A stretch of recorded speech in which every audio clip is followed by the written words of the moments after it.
I haven't had anything yet, but let me have a quick look on the on the okay, cool.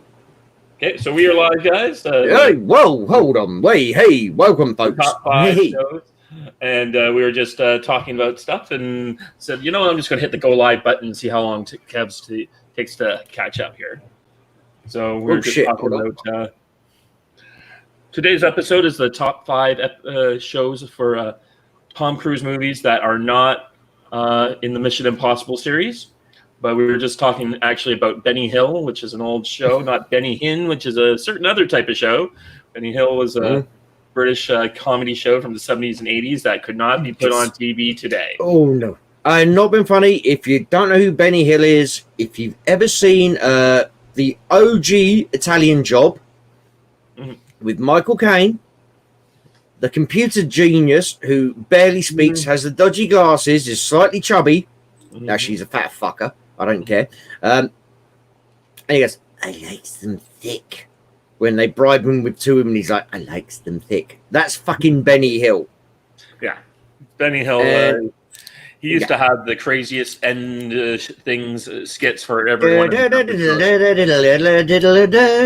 And it was literally him being chased around wherever the fuck they did it. Didn't matter. And what was he being chased by? Eventually, large crowds of mostly undressed women. Semi-naked. Even back in those days, you can get away with nipples. Unless they were male, unless they were Sean Connery's. But yeah, it was freaking awesome. It was so irreverent. It was, did every form of humor which everybody nowadays will find offensive. But it's just funny. It's meant to be funny. Any snowflake who gets offended by shit that, like, comedy, really, stop wasting oxygen for the rest of the planet, please. Yeah. I was stop wasting oxygen in your own home so you don't inconvenience other people's days. Trying to remember this. One day I was watching YouTube and randomly this bizarre British comedy series came up, and I can't remember what it was called, but it had the great opening, at least for this one episode, where the two main characters were being portrayed like they're the Soviet leaders of the Soviet Union, and all this Soviet propaganda stuff that they were making fun of. But I do recall one episode where, in the episode where they keep making fun of Afghanis and their penchant to fire off AK-47s at the drop of a hat. Guy wins the guy's like, we find your defendant not guilty. Suddenly everyone in the crowd has AK-47s and are shooting them up in the air. On the birth of your brand new son. Oh, I'm trying to remember what that fucking was now. Yeah, I remember his guy who would the one something about chocolate. So the guy had he would try these terrible women like their husband left them, and he'd be like, "Hey, I'm the chocolate guy. Come along with me, and I'll show you a good time with all my chocolates." I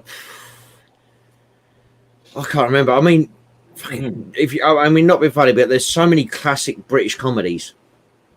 Look at like shit like Dad's Army, for example. Did you ever watch that one? No, I never watched that one. I certainly saw it off and on. Like that would be something I'd like to watch, but mate, Dad's Army. How about Up Pompeii? You ever seen that one? No. Sadly, a lot of these shows that you would think would be great to watch as didn't get translated over into Canada much. When I was growing up, there was Up Pompeii. The whole playlist is Up Pompeii. The whole playlist is on YouTube.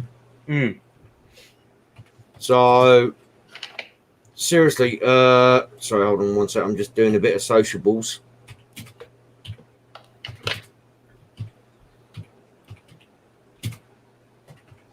But no, Up Pompeii is. You remember? You heard of Frankie Howard? Nope.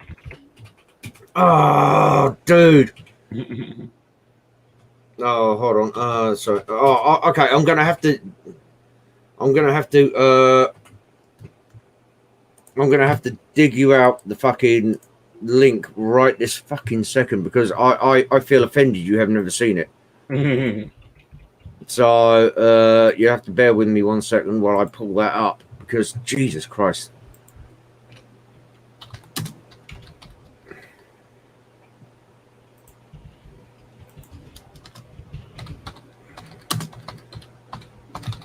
No, this is so funny. It's set Greco, it's set in the Roman era, but it's just yeah. No, it's just right. Well, here you go. Copy, and I'll put that. Oh no, that's Bob's. I didn't want to put it in Bob's. Put that there. I don't know if you can get it in Canada, but if you can, seriously, watch it. That link should. Oh. And hopefully you have the whole playlist because that's season 1, episode 1. It's so much innuendo. Hello, Blackadder, of course. I was never a fan of. What is it? What, the Carry-Ons? No, Mr. Bean. I'm not a big guy on the. Mr. Bean was good in small doses. Some of it was fucking hilarious, but a lot of it was just sort of like face palm humor. It's what I call cringe humor. It's where you're watching it go, oh no, he's not going to, oh he did, oh I can't watch this, oh my god, he's still doing that, oh no.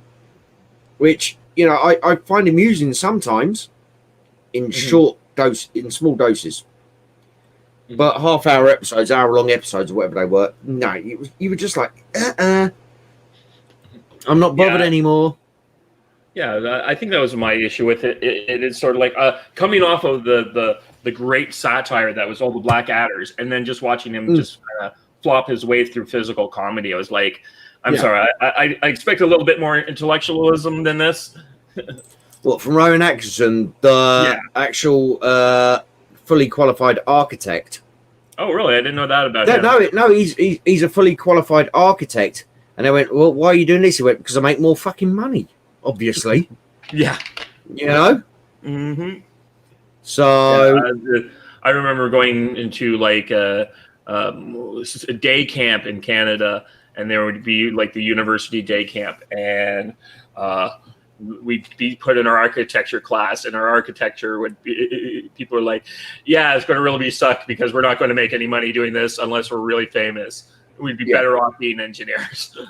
And he's the other way around. He's like, dude, I'm a fully qualified architect, but fuck it, this is more fun. I've managed to get in the other way.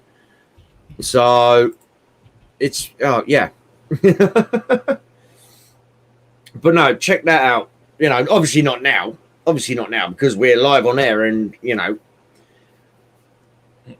that is for afterwards.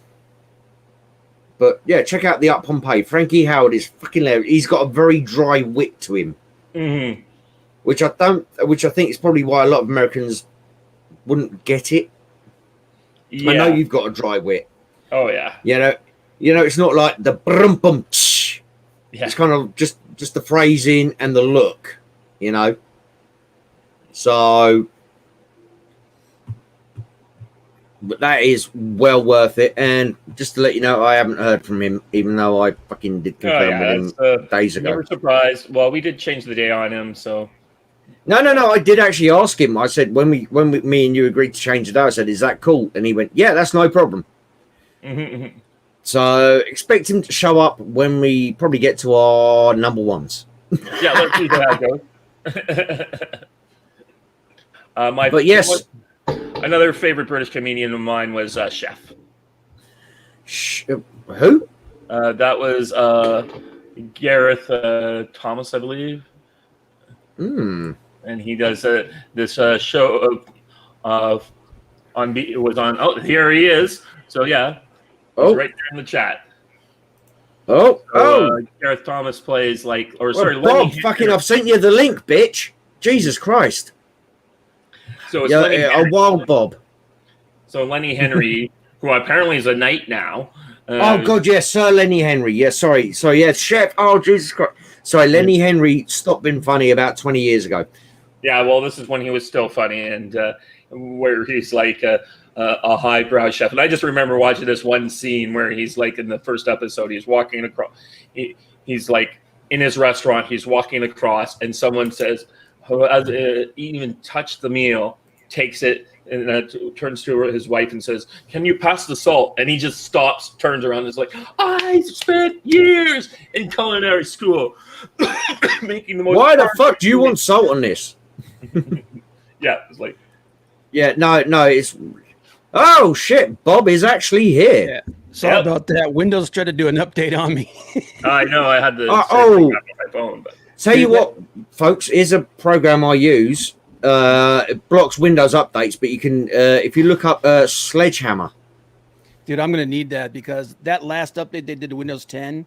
It fucks. That, yeah, it bricks my entire system. Yeah, but they've got that thing built into it now where you can't stop it. You can only stop it for a certain amount of time. Yeah, and it automatically does it.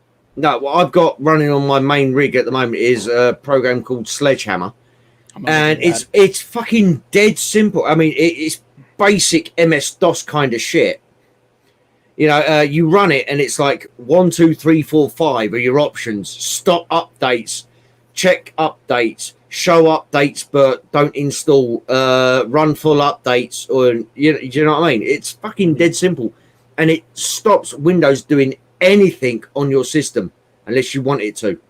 Yeah, I don't have professional, so like. No, nor do I. I've just got Windows 10 Home. Yeah, I'm saying that like they took a bunch of the functionality out of Windows 10 Home. So that they have to, like, it automatically forces you to do those updates, even if it bricks your shit.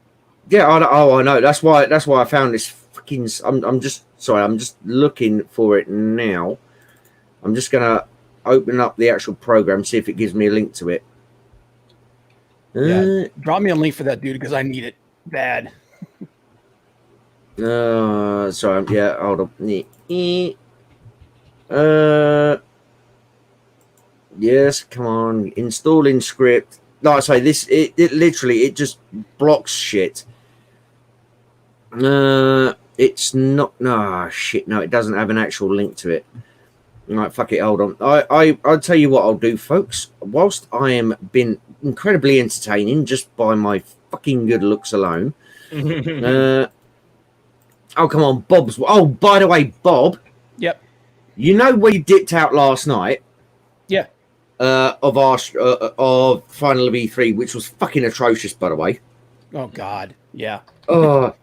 You missed out by about 4 minutes. We did our final draw, and I pulled your name from the fucking hat to win 4 months of Spotify Plus, damn, or premium, or whatever it is. Did you pay it forward to someone else, man? Oh yeah. Okay, good. Yeah, no. A new viewer who subscribed, like I think Sunday or Monday, he ended up getting it. So he got like 4 months of Spotify Premium. Nice.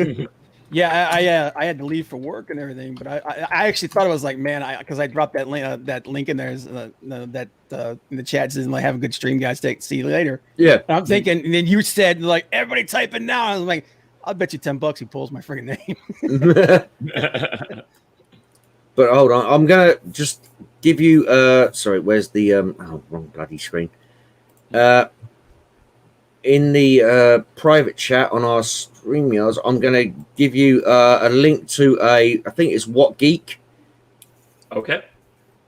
Which has something to do with Sledgehammer. I really can't be. I've got 17 fucking windows open at the moment. So yep. But no, this thing, I've never had a problem with it since I installed it. If I want to install updates, I can go check the latest Windows updates, see what problems that people are having, in the forums and all the rest of it. And then I go yay or nay. And it, like I say, it's dead fucking basic. It's like MS-DOS. Press 1 to do this, press 2 to do that. Sweet. So... Well, I figured out the name of that comedy show there, Kev. That comedy duo, I figured out who it was. Harry and Paul. Fuck me, yeah. Yeah. Two guys who can Harry definitely not go Enfield, on Harry TV Enfield, today. Harry Enfield, and Paul. Why am I fucking blanking on his name? Oh, that's The Harry Enfield Show was the name of the show. Oh no, I'm thinking about a different one. I was thinking about what's the show with the two old guys? Oh, there's a lot of those. I'm trying to remember. The Ork and Dave do top fives.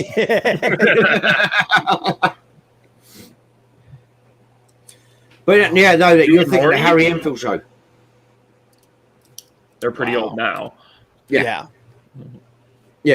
And other good one was Hale and Pace as well. If you've never seen that. Mm. So we were just vamping for time because we thought, oh, will Bob show up or not? Yeah. So we've been talking about classic comedies which could not be done today, and we started with Benny Hill. No, Tropic- actually, we started at Faulty Towers, then got to Benny Hill. Tropic Thunder. That's true. Oh yeah, You could never that do could Tropic Thunder technically today, be on man. someone's list today. Oh my god. Well, no, it doesn't count because he's not actually credited. Okay. That's So- even though it's one of the best parts he ever played. Oh, God, yeah. No, I'm not arguing that. Yep. But no. No, Tropic Thunder is good. Yeah. It's fucking. Actually, I couldn't remember where I was just saying to Dave before what started this whole conversation off when Dave just went, fuck it, I'm going live. Was I managed to get out because, obviously I've been streaming all bloody weekend and Monday, Tuesday. Nipped out the house today, spent 50 quid on a few DVDs. I got 13 movies and a TV series for like 50 quid. That's not bad. And it was like, what TV series do you get? And it was Faulty Towers seasons 1 and 2 remastered. And it cost me like 8 quid. Nice. 4-disc box set edition. So that's what started. But I actually did pick up Tropic Thunder because I know I own it, but I think it's one of those ones which I've lent to somebody else and never got it back. So I thought, fuck it, it was £1. So Tropic Thunder for £1. I was like, yeah, bollocks, I'll buy that. You can't beat that, man. Yeah, I got some. It's like I picked up a box set of Bad Boy Trilogy. All 3 Bad Boy movies was 8 quid. I've got the first 2, but Bad Boys 3 on its own was like $12.99. Yeah. So I'm like, why the fuck am I going to spend $12.99 to buy one when I can get all 3 again for like 8 quid? Yep. What? There you go. I've got some others as well, like Brightburn and Xeon Flux. I think I've already got, but I think that's been lost as well. So Yeah. I actually like Brightburn. I haven't watched it yet. Same here. It's basically like what Evil Superman in it's it. evil Superman when he was a kid. Yeah. Yeah. Yeah. But and I did the best part of that movie is the credits, man. The end credits. When the Oh, dude's like- fucking thanks, mate. Spoilers. He hasn't even told We've you just what it is fucking yet. said we've not watched it, and you're about to tell us what happens in the end fucking credits. No, I wasn't going to tell you what happened. As I said, the best part was the end credits, man.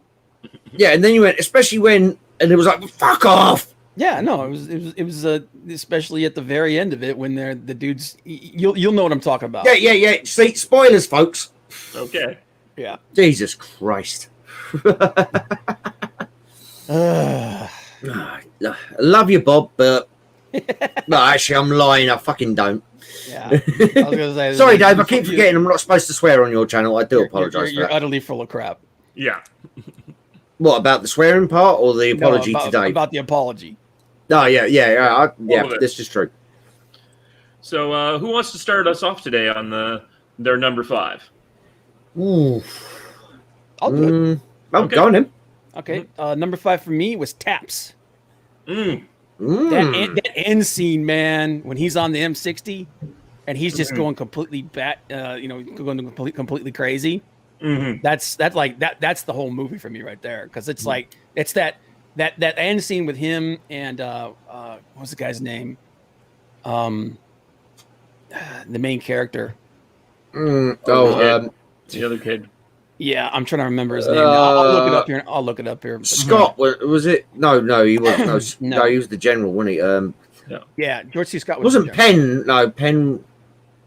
Sean Penn No, was in it. Sean Penn was one of the. He was the other. Yeah, one. there's a bunch of Timothy Hutton. Yeah.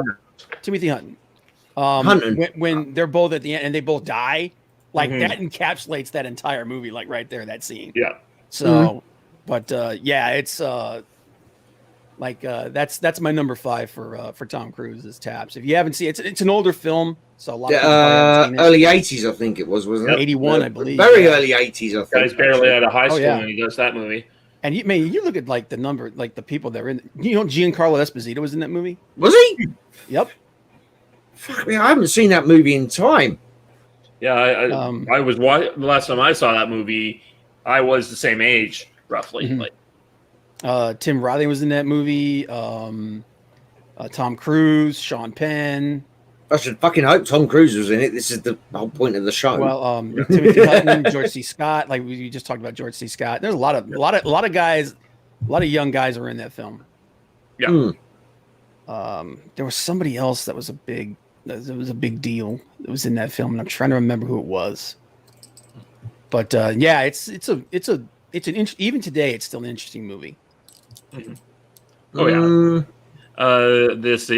For those who haven't seen the movie, I can give you a brief synopsis. Basically, it's taking place at a military academy, and the orders come down from the school board trustees that they want to shut down the school, and they've given it. The decision is to make it go one last year, but there's a big incident that happens about halfway through the film, and the school board trustees decide to shut down early, and the students decide they don't want to shut down, and they go fight it out, and the parents show up, and there's like an army unit shows up, and it's a very much a tragic movie in the sense of that. But you get these great performances from all these new up and coming people who would fill up all the movie theaters for the next 20 years only. Pretty much, yeah. But yeah, like George C. Scott's really good in that movie. Timothy Hutton's good in that movie, and Tom Cruise's character, he's the school's like their elite, their special forces kind of like they like, because in military academies they have kind of like these different tiers, and he's the Red Berets is what they call him, and he's one of those guys that takes the military life a little too far. He's one of those guys that basically kind of breaks. Yeah. But yeah, it's a really good movie. I have to be honest, I don't think I've seen that since about 89, I think. Well, it came I think out. that was one of the ones that, you rent from I rented from somewhere. I think it might have been 89. Probably we had what we called the blue van. Yeah. And it was a dude just had a shitload of VHSs. He'd come round, drive around your estate like twice a week. You'd rent whatever. Yeah. And then the next time he come round, you'd give him back and you'd rent some more. Yeah, and it's and it's a 40-year-old movie, so yeah. It's a long time ago. Up here in Canada, we had something called City TV, and City TV would have the movie of the night every night, and there would be like 3 or 4 movies playing all night long, and that was the way you would see a lot of those kind of movies. I mean, yeah, that's actually I saw that movie. I think it was on. Remember when ABC used to have Saturday Night Movie? Back in the day when they actually showed movies on network television. Right. That's when I think that's when I saw it, because I think it was over at my uncle's house when I watched it. Hey, Jesus. But yeah, dude, old people. Yeah, I know. Definitely do a tribute to like TV miniseries at some point. Like come up with our top 5 80s miniseries or 70s miniseries. Miniseries though, seriously. Oh, dude, man, what's the when you say the word miniseries, what's the first one that pops into your head? Battlestar Galactica. The OG. Oh, the original. Yep, that's true. That would be count. I was thinking of oh god, not Taipan. There's Shogun. Shogun, yeah. Why am I blanking on his name? That's the one that was in my mind, was Noble House with Pierce Brosnan. Yeah, no, I've got the books. All the James Cavill books. You had Chopin, Gaijin, Taipan, Whirlwind, King Rat. Those are not in chronological order. I'm just spouting the names of the books, the novels as I remember them. It's one of the dumber ones, but the one that pops into my head, and I remember because my uncle made a big deal about it, wanted to watch it. Goliath Awaits. Oh, okay. Remember that one? That was the but- one. That was during the big Titanic back in the '80s when they found the Titanic. Oh yeah, I remember that. Oh, the raising the Titanic bit. Yeah, it was the one about the Goliath, which was like basically the Titanic. That they thought it sank, but what happened is it flipped upside down, and the guy who created it was an engineer, and he actually figured out a way for them to survive in there, and they've been down there for like 30 years. So they find this ship, and these people are all still alive on it like 30 years later. Yeah, but they're all fucking cannibals now. Well, I've never seen it. I'll be honest with you. I've never seen it. Never even heard of it. It's cheesy. It's kind of cheesy, but man, there was some big name people that were in that movie. I think Don Amici was in that movie. Ooh. John Carradine, Robert Forster. John Carradine or David Carradine? John Carradine. Oh, right. Christopher Lee. Sorry, David Carradine was Shogun. Sorry. John Ratzenberger. Here's a name that from the 80s. This is super 80s. Emma Sams. Remember her? She was like a big soap opera actress that was trying to break out of soap operas, but all she could do was these cheesy miniseries. I'll be honest, I don't remember her. I'll probably remember her if I see a picture of her cleavage. I mean, face. No, I see her face. I'm looking at her now, and wasn't she in North and South? Oh shit! No, she was in Dynasty. Oh fuck! Okay. Oh god! I hated Dynasty. Right, there you go. We got little bits of syndicated Dynasty over here, and it was just. But she was like the queen of the miniseries. Like she did one called Ghosts of Avalon back in like, early 2000s. She was on Models Inc. according to this. Yeah, I never saw that. But yeah, like she was a big soap opera star, and she was trying to break out, and she never could. But she did. She was what was the? She did an animated film. Was it Fire and Ice? Where she was the she did the because they did like rotoscoping for Fire and Ice. They did the animation through rotoscoping. Oh yeah, and she was the body double. She was the She did the physical animation. Huh. She did the physical acting for the character. Yep, it says right here, Fire and Ice performance model 83. Yep. But yeah, I don't know why it's one of the worst miniseries ever made. But for some reason, every time when they say the word miniseries, that's what just pops into my head. Yeah. So, like I say, for me, it's like Battlestar Galactica, the OG series, because it never finished properly. And then the next thing you knew, you had I can't remember what the fucking called it. Battlestar Galactica 2.0. Maybe this was the British version. Like the 80. Yeah, where they're on Earth and they have the hover bikes with fucking cloaking technology and all. And Dick Van Dyke's son. Yeah. Yeah. Oh. Yep. And the human looking Cylon. Yeah. Because they were like, don't get me wrong, in the remake of Battlestar Galactica, the human-looking Cylon, oh mate, I'd be pounding her circuits all day long. The thing was, it made sense in the new series, but in that series, it was like, what the hell is this crap? Yeah. And I just want to say welcome to Hosea in the chat. Hey, Hosea, what up, my man? Hosea is cool, man. Hosea was with us on and off. All the way through the E3 coverage. So was Bob. Dave, I was very disappointed in you. You kind of showed up I did have you playing on the background. Oh, I'll let you off. I put you on my laptop and so you'd get your hours. Dude, I can't blame him for not watching that. This was this is one of the worst E3s I've ever seen. Oh, Bob, did you not see what we did for the Take-Two thing? No, I was telling Dave off air. Oh, by the way, Hosea, I hope you finish work for the day. Go get yourself a big fucking fry up. Like I said, beans, sausage, bacon, eggs, fried bread, and all the rest of it, mushrooms. And you still owe me a picture of it, boy. You're in our Discord. You're in the Green Zones Discord. Send me a picture of it so I can just dribble and hydrate. Yeah, no problem. But no. The E3, the Take-Two one, where it was like, right, Take-Two Interactive, who own Rockstar Games and all the rest of it. and it turned into the 8-panel Zoom meeting. Yeah, we called up the fucking chat from E3's official stream, and we had people who were watching it going in there, tagging at Green Zone and saying, "Come and watch at Green Zone. It's much more entertaining than this." Gippy White got fucking blocked. I got, or at least timed out for it and shit. It was fucking hilarious. During that whole Anita Sarkeesian panel, I was posting stuff in there, and then they kept deleting it. No, I actually got blocked. My IP got blocked because second Anita on day one showed up.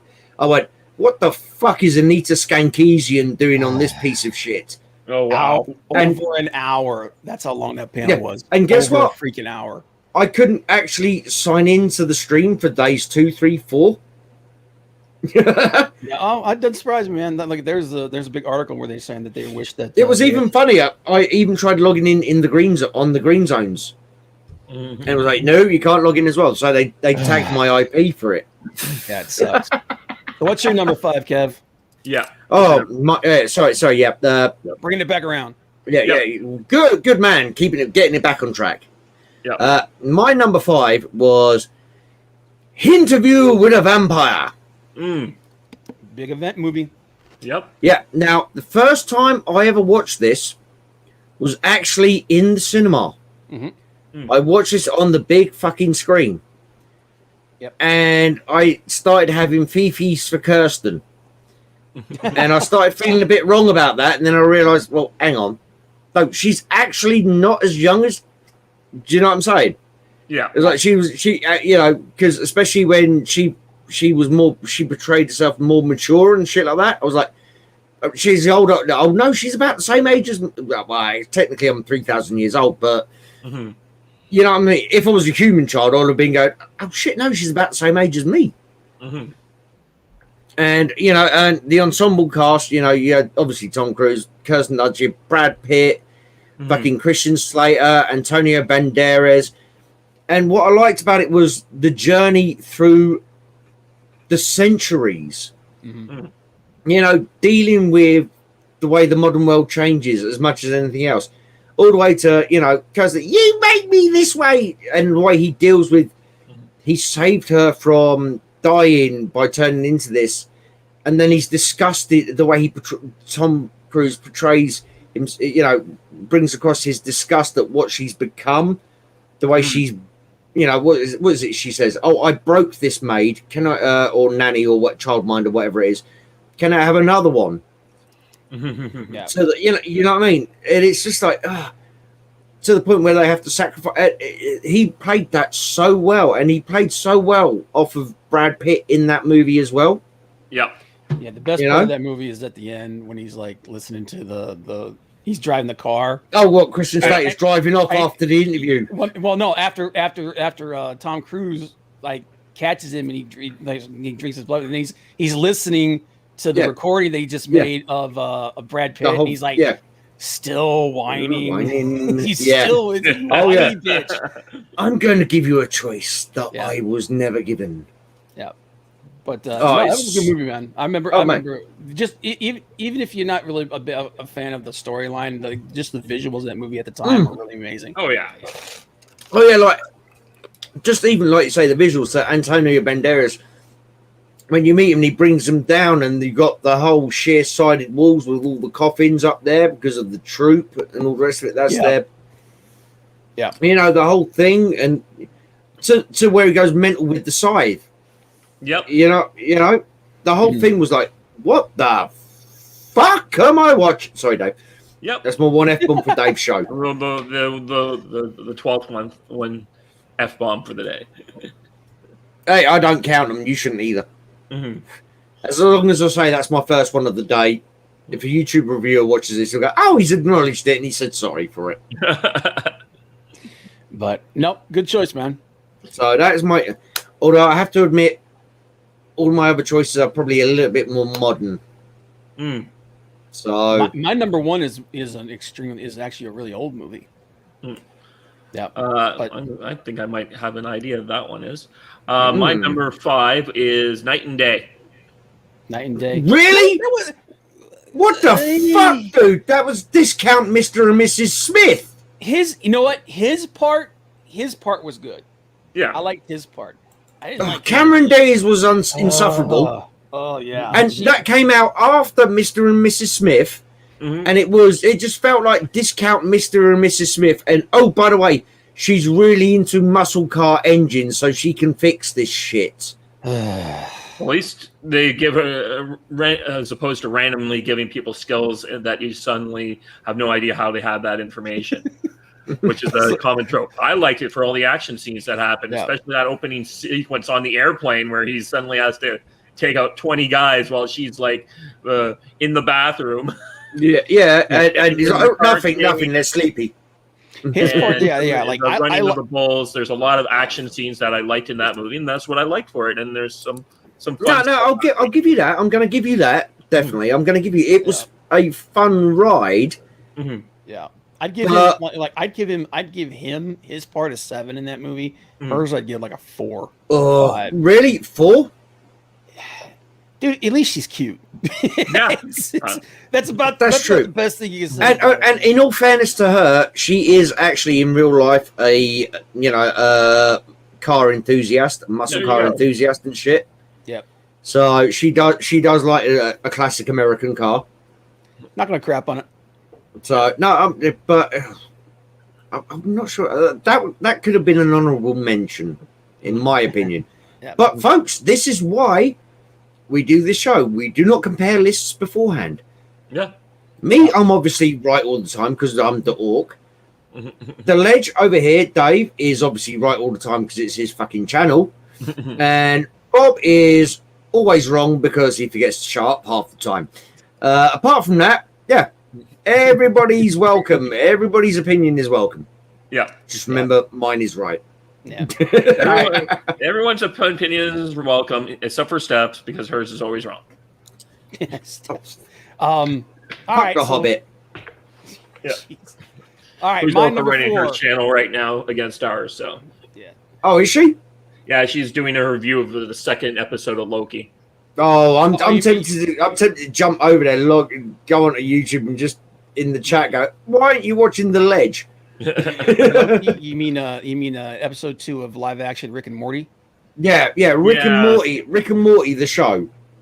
Yeah, you know why? Oh, by the way, we've made the Infinity Stones completely fucking useless. Yeah, because nothing matters. That's the Rick and Morty motto. Everything's already predetermined, and whatever you do doesn't matter. Oh, by the way, we got all these paperweights here. Take one. It's called an Infinity Stone. But you want to know why there's so many similarities to Rick and Morty? Because one of the writers for Loki. Yeah, it was because one of the show writers. Rick and Morty. Yeah. Right. No, one of the writers, his only real decent credit, is Rick and Morty. Yeah. But my number 4. Speaking of time travel and stuff, Minority Report. Oh, really? Yeah. You didn't like Minority Report? It was okay. But I mean, I will neither confirm or deny my opinion. What was that? I'm sorry. I figured out like the bad guy almost immediately. Yeah. What I thought was interesting about that movie was, one, Tom Cruise's performance. He's really good in that because he's basically he's messed up. He's fucked. He's a messed up guy who's trying to hide that he's messed up. Yeah, that was a good thing for him. And for anybody that hasn't seen the movie, basically it deals with it's in the future and it deals with thought crime.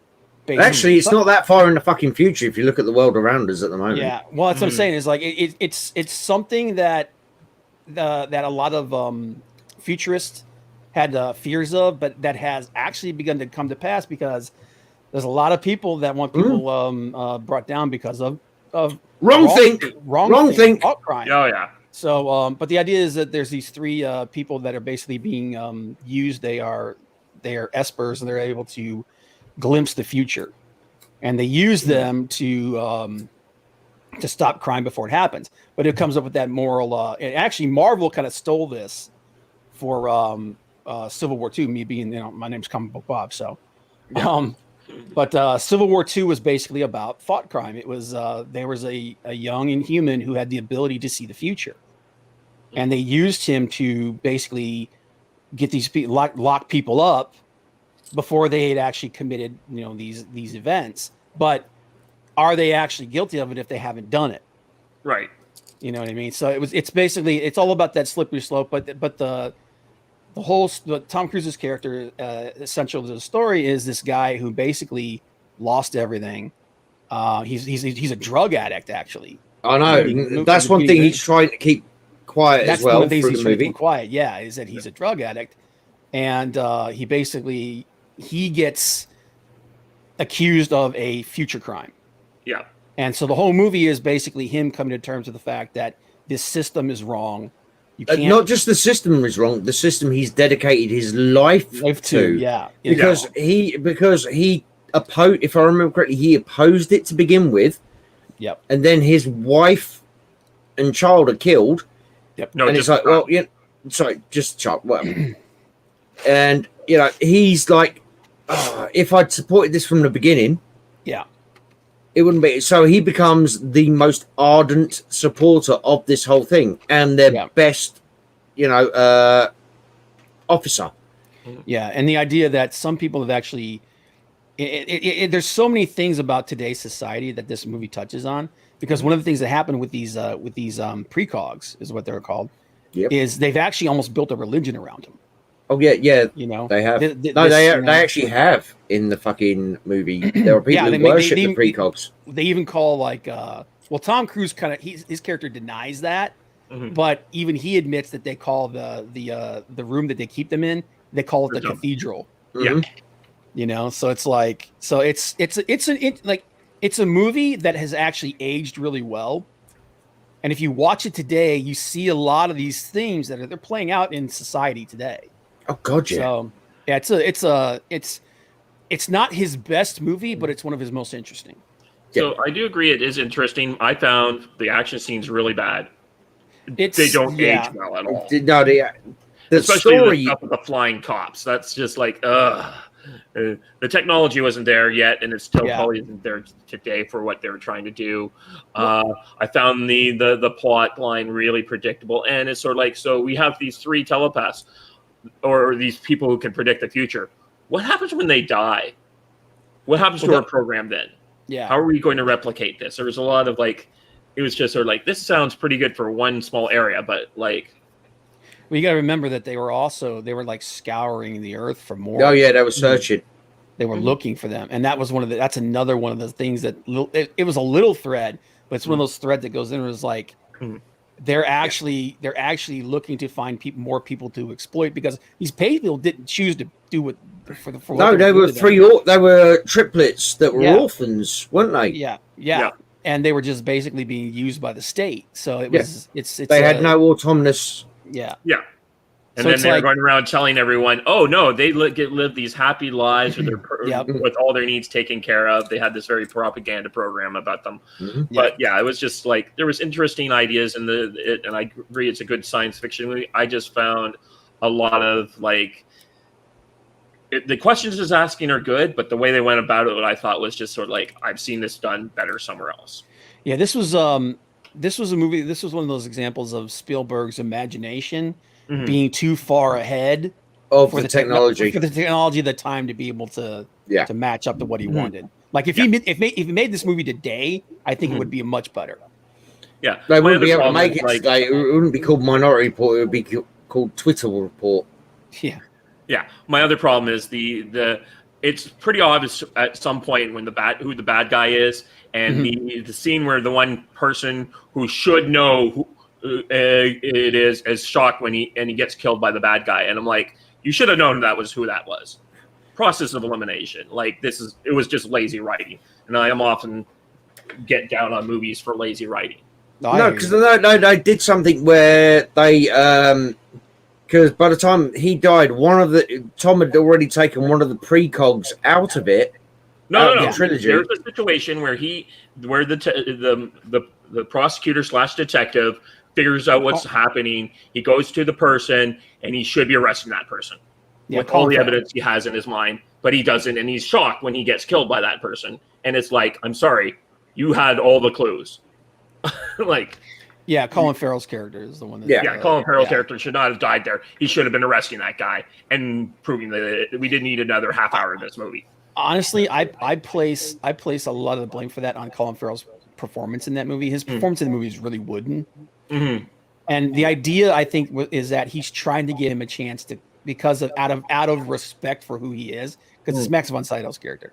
Yeah. Out He of is the respect- creator of the precog program. So I think he's one of them. One of the that, two. yeah, because wasn't it was it Tom's wife was integral to the creation of the program as well? I can't don't think remember off the top of my no. She was integral to Actually, that thing. I think his wife was the one that convinced him that it was wrong in the beginning. Mm. Oh, that's sorry. But the Max von Sydow's character is supposed to be like this great figure, this like, and he's when he goes to him, when Colin Farrell goes to him, he's trying to give him a chance to come clean and everything. But I agree that's like he walks in there, he's not even armed. Yeah. So it's like, dude, this guy murdered people and framed arguably the his best friend in the entire world. Yeah. You know the level of this guy's resolve, so I get what you're saying, but I think the idea was supposed to be like that he was trying to give him a chance to come clean. Yeah. But this was one of those movies where Steven Spielberg says he directed it, but I think he handed off a lot of it to his assistant directors. Yeah. Yeah. Because this was a period where he was starting to get out of science fiction. Yeah, that's And certainly he true. was he was getting into the more the real world stuff, like Schindler's List, and Yeah, it definitely felt like he was like, right, this is the plan. yeah, Second unit, take whatever you want, do whatever you want. yeah. You know, I'll just put the pieces together. Do you know? Yeah. You know? I'll put my name on and collect the big check. Yeah, but that's my number 4. Okay. Ooh. Kev, what's your number 4? My number 4 is actually Collateral. Oh, that is on my list, but it's not in number 4. That didn't make my list, but it's like that's like honorable mention for me. Yeah. One of the reasons I love this movie is because it's Tom Cruise not being smiley pretty boy, straight goody two shoes. Hey, look at me, I'm gorgeous. Yes, I'm the good guy. I love you. He starts off that way. But You know, it's a mask. when he first gets into fucking Jamie Foxx's cab, Yeah. he comes across as a lovely guy. And then as you slowly go through the movie, because it's not a massive action-packed movie, it's got some great action scenes in it, but it's not an action extravaganza. As you slowly go through, you suddenly realize that his twinkly eyes and his grinning face, they don't mean shit, because he's just looking at you like a piece of meat. Yeah, your dinner. You know, and it's actually really fucking hard to portray I'm a lovely guy and still have the dead eyes, if you get what I mean, you know, as an actor. You know, he's like, yeah, mate, you're my best friend in the whole fucking world, whilst at the same time going, screw me, I'm going to fucking kill you, bitch, and burn your family's house down. You know, and the whole thing where he's like, look, fuck it, I'm going to give you, I can't remember how much money it is, but, you know, you chauffeur me around for the whole night, and this money's yours. And then it gets to the point where he's even framing Jamie for doing his crimes. And then they find out, well, actually, yeah, we've had 2 rogue taxi drivers in the last year go and do things like this at the same time. And, oh, wow. I mean, that little club scene where he just walks up to the guy, shoots him, and then he's just, you know, in the middle of the dance floor, starts going around. Yeah. That's just like, you think, okay, now I know where John Wick got it from. Yeah. You know? That was one of that movie I've always said was one of the precursors to like the new action film style, the John Wick, the Nobody. Yeah. Oh, and Nobody's a great film as well, by the way. It's such a good movie, dude. Fucking dude. First 15 I told, sorry, we're going on a slight tangent, which, by the way, is a show on my channel, Green Zone. Me and Chris's channel, Green Zone, every Sunday. The Ledge can pop in whenever he likes. Bob, yeah, maybe. But no, fucking Nobody. I recommended it to a friend at work, and he started watching it. In the first 20 minutes, he's like, "Is this just a movie about some guy having a midlife fucking crisis?" You know, for the first 15, 20 minutes, and then all of a sudden he just went, ah, Yeah. ah, Yeah, it's sort of like the Till the John end credits. Wick situation where you're kind of bored. And then the dog dies, and then all hell breaks loose. yeah, John Wick, the dog dies. Fucking nobody. Daddy, where's my Hello Kitty bracelet? All right, that's the last fucking straw. Screw this shit. I've had home invasions, all sorts of shit. I don't care. You nicked my daughter's Hello Kitty bracelet. Fuck you all. The thing I love about that is that it's when he comes back, he's obviously still a badass, but because he hasn't done it for so long, he's kind of rusty. Yeah. So he kind of gets it's like, even though he's kicking ass, he kind of gets the crap kicked out of him for the first. Oh yeah, no, it's time. brutal. It's fucking brutal. It's not your fucking Van Damme like ooh. It's like you know he felt that fucking thing. You know. I love that movie. That's one of my favorite movies last year. Oh yeah. Oh no. At the moment, that's one of my favorite movies of 2021 because I didn't see it till 2021. So, we're going off on a slight tangent. Shameless plug. Right. Well, But for me, that's not a bad choice for your number 4. Yep, my number 4 is A Few Good Men. You guys can't handle the truth on that one. You can't handle the truth. That's on my list.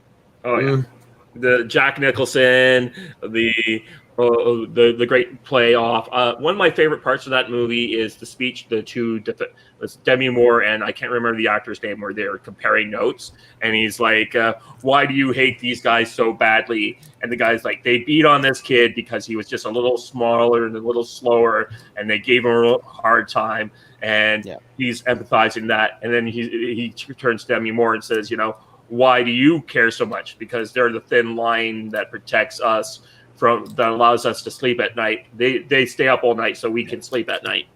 No, so just like Tom Cruise was like, dude, he's like, you can't compare them to that because these guys live in a place where if you wear the wrong kind of hat, you could get killed. Yeah, you know. Yeah. But Kevin Pollock's the other guy. Yeah, that's it. Kevin Pollock. There's such a big. Kiefer Sutherland, Kevin Bacon. Yep. Mm-hmm. Jack Nicholson, and like you said, Demi Moore, Kevin Pollock, what's his name? Christopher Guest. Noah Wiley. Remember Noah Wiley from ER? Yep. No, I never watched ER. Okay. I also UK based. I still have to watch the 5th season of it. The one where it's the aliens invade Earth that he's on. Oh, yeah.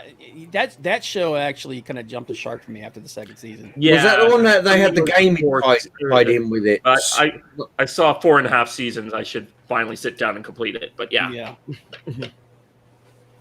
But no, that's like I said, that's on my list too. So that's a good one. Yeah. Why don't we go on to our number 3s then? So Bob, what's your 3rd? My number 3, Edge of Tomorrow. Also known as All You Need Is Kill.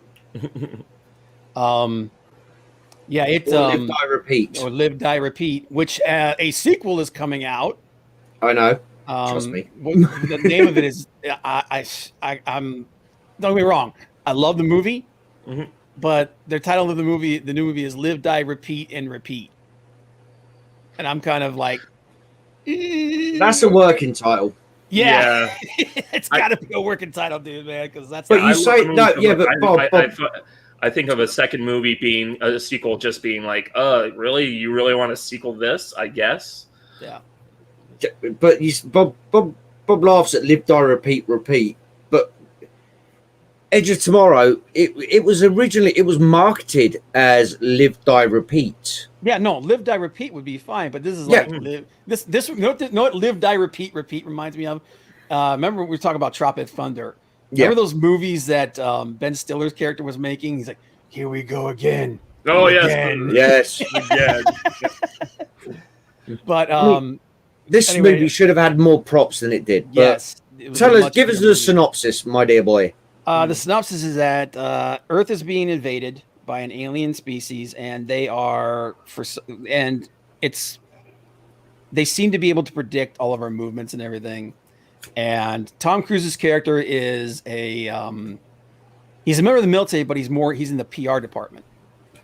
And he gets caught up in a situation where he basically gets forced to fight and he dies, but then he wakes up about an hour before the battle happens? No. It's 22 hours because he does the introductions and stuff, and then they drop the next day. Yeah. To get on me. But his character keeps living this same period over and over and over, and he doesn't know why. It turns out that the reason why the aliens are so devastating is that they have the ability to move backward through time. So they basically go forward, they see what happens, they flip back to the time before, and they adjust. Yeah, basically it's they have a save point. Well, when he accidentally, by complete accident, he kills one of these aliens. The alien that he kills is the one that has the time jumping power. When he does this, he hijacks their ability. So along the way, he finds out that there was another person, Emily Blunt's character, who's awesome in this movie. She had the same thing, but what happens is if you're injured and you don't die and somebody patches you up, you lose the power. And so she basically says, you are, you're our new ultimate weapon. And she basically trains him to become a real soldier.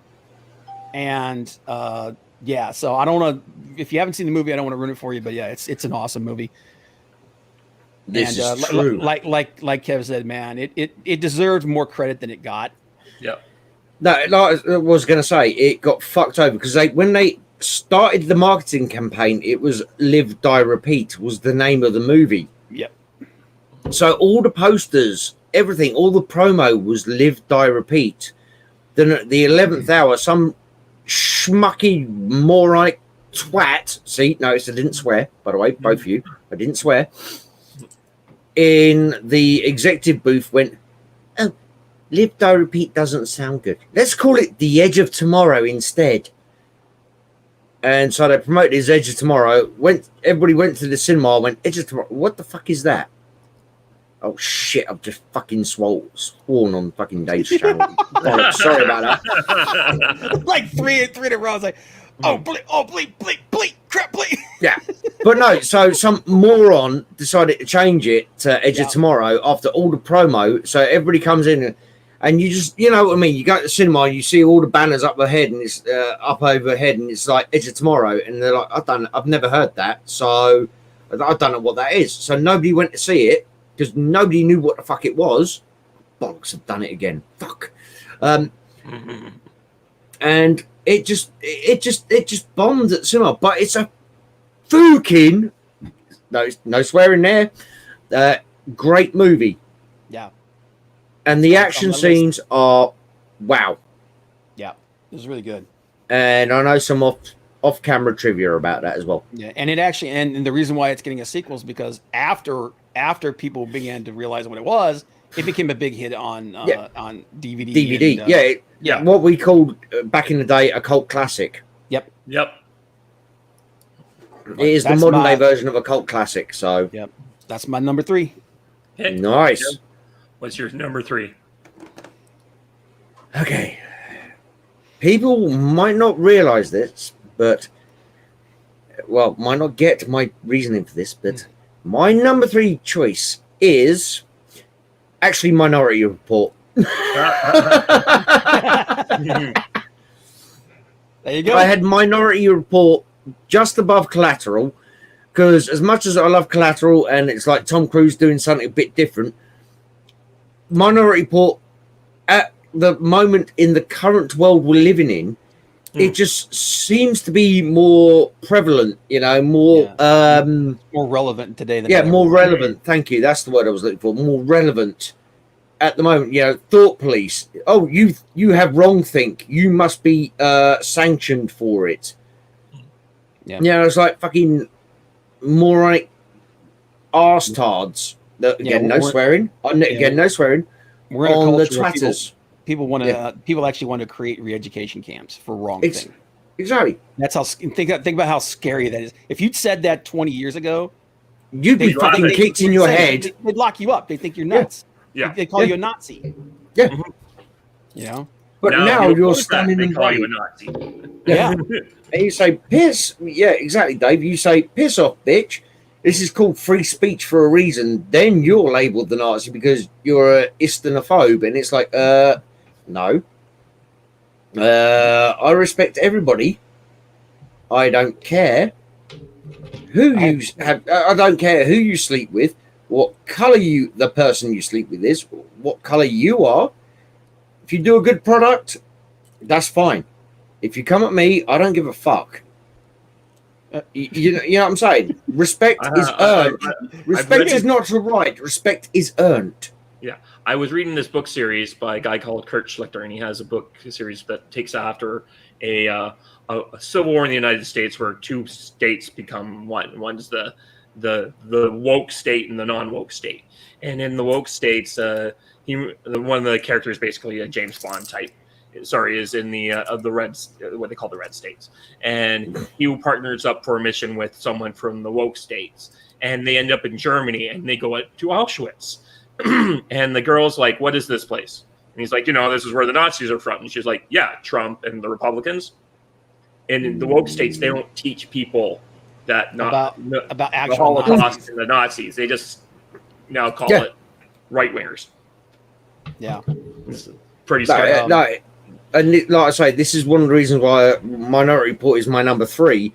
It's because it just seems so relevant at the moment. It's like you were warned fucking 15 years ago, 10 years ago, whatever the fuck Minority Report was. It's like, and now it's come. Was it 2000? I'm fucking Jesus. I mean, I know I'm 3,000 years old, but Jesus Christ, the years are blurring together. Yeah. But damn, but yeah, it's so relevant nowadays with the wrong think, the whole you must conform to this, otherwise you are. And then they even got the other bit right. Fuck me if it's 2002. The advertising, like the advertising thing. That movie. One of the things about that movie that I love is that Steven Spielberg, one of the things he did is to get the idea a way that world would work, he actually went and got actual futurists, scientists who scientists who were all talking about this stuff, and he asked them what would we like, and one of them said that that old saying that everybody gets 15 minutes of fame. He said in the future it will be 15 minutes of privacy. Yeah. And so he said that's when and we're seeing that today, where there's advertisement that is specifically geared for each person. Yeah, exactly. They that in the past. Exactly. You watch, the YouTubes or whatever. You get all the advertisements that are pandered to you. You walk. I mean, in Minority Report, it was In Minority Report, it was tied to your irises. Yeah, it was eye recognition. So he's running down the fucking street and it's going, "Oh, hi, would you be interested in this? Would you be interested in this?" And you got these 3D pop-ups, and then when he gets he gets his eyes replaced. It's stuff, yeah, Mr. Chen, here we go. You're like this, and people are looking at him like, "Mr. Chen." But the thing was, the cool about that is that it's like we talk about how it's geared towards that. Like everyone's talking, like people talk about, like when they're talking about, like they're not even on the internet or anything. They're just talking about a certain subject matter, and their phone's listening to them. And then 10 minutes later, they get an advertisement for, like, say, if you're talking about Toyota trucks. Oh yeah, no. 10 minutes later, you get an advertisement from Toyota for the new Toyota Tundra or whatever. Oh yeah. Don't. Oh, it was so freaky, right? Me and a work colleague of mine, we were talking about. We both share a love of the same football club. Yeah? I'll be right back. All right, but we were having a conversation, right? I don't have a smartphone because I have a good phone. I don't have to charge it up 2-3 times a day. I know, right? And his phone was ironically on charge on the other side of the warehouse, but we were in front of my work's laptop, and we were talking about our shared football club, and I went to Google. There you go. I'm back. I went to Google something, and I just put in WAT, and it immediately auto-filled with update transfers, latest transfers. And we've been talking for 10 minutes about transfers. And it was like, how the fuck would that know? Just from like 3 letters that we wanted to double check the transfers. And yet it just immediate fucking, first suggestion from Goggles was transfers. I was like, where the fuck did that come from? Because normally you got to scroll to like page 6 to get this information, because it's not a massive sports ball team. And it was like, what? And this is why Minority Report is kind of like my number 3, because it is more relevant today than it was when it was released. When it was released, it feels like they were warning us. And nowadays, it's like, shit, it's here. Does that make sense? Oh, yeah. Am I sounding like a paranoid orc? Oh, no. Like, look, I remember looking at, when I was buying my new place, I was looking at, I was thinking of getting a jacuzzi tub, and for the next 2 months, my Facebook was nothing but jacuzzi ads. I was like, yeah, well, I don't have FaceAche or any of that.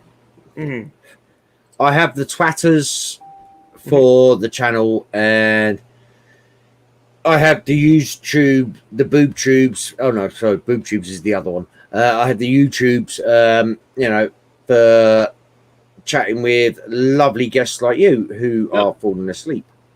Oh, no. I see you yawning. Yeah, well, just not tired. I just, Yeah. You're not used to sitting in a chair for so long these days. I just have a tendency to get a little tired around 4 o'clock. I usually have something to pick me up right about now. 2 lines or 2 shots? Take your pick. It would be much more likely 2 shots than 2 lines. I've never done that. Okay, cool. I agree with you on that one.